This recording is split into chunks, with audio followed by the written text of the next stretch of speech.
It is a journey through the Bible with Mukhwana Isaac. I want to thank you for moving with me, for supporting this ministry, and I want to encourage you. Let us continue supporting each other. Like, comment, share, and subscribe.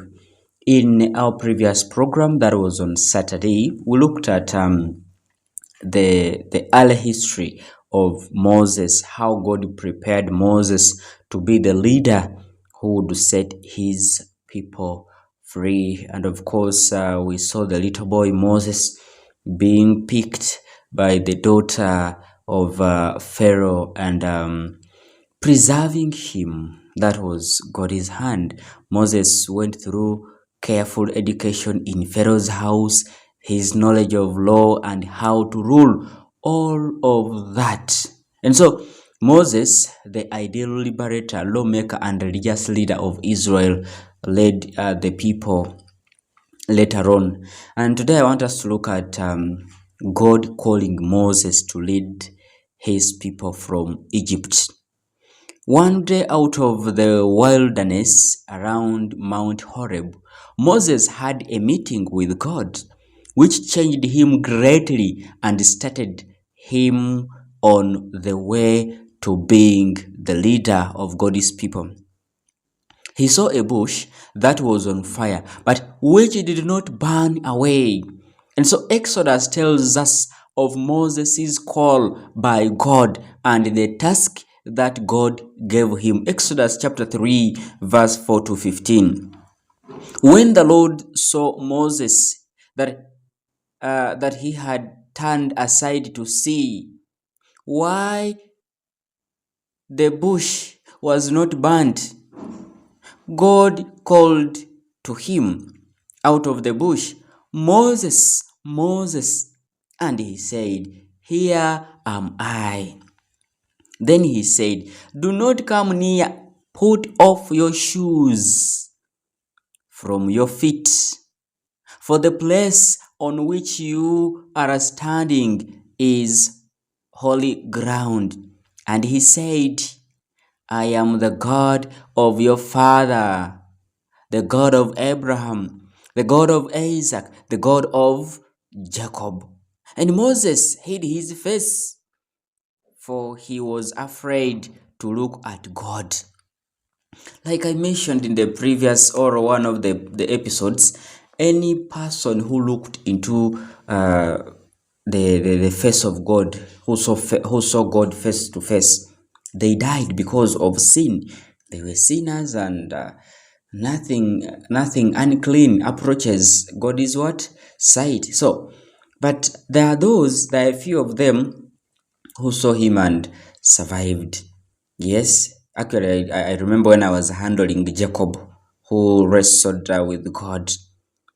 Here we see the Lord is saying, "I have seen the affliction of my people who are in Egypt, and have heard their cry because of their taskmakers, the taskmasters, and I know their sufferings, and I have come down to deliver them out of the hand of the Egyptians, and to bring them up out of that land to a good and broad land, a land flowing with milk and honey, to the place of the Canaanites, the Hittites, the Amorites, the Perizzites, and the Hivites, and of course the Jebusites. And now behold, the cry of the people of Israel has come to me. I have seen the oppression with which the Egyptians oppress them. Come, I will send you to Pharaoh, that you may bring forth my people, the sons of Israel, out of Egypt."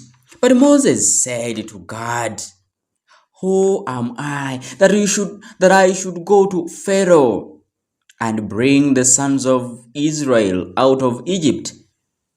God said, "But I will be with you, and this shall be the sign for you that I have sent you. When you have brought forth the people out of Egypt, You shall serve God upon this mountain.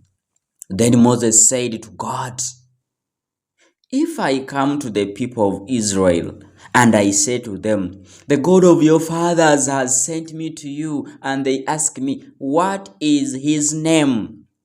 What shall I say to them?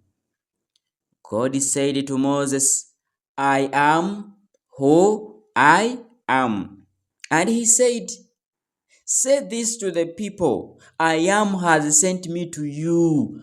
God also said to Moses, say this to the people of Israel, the Lord, the God of your fathers, the God of Abraham, the God of Isaac, the God of Jacob, has sent me to you. This is my name forever, and thus am I to be remembered throughout all generations. The name that God used to call himself shows the unique greatness of God, that he is the one and only true God, and the special action which he did to help the people of Israel. And so in carrying out God's command, Moses did not have to depend only on himself. Yahweh would be with him, just as he was with Abraham, with Isaac, and with Jacob. And finally, Moses was afraid. Why? His task to be leader of God's people and to tell Pharaoh to let the Israelites go was frightening.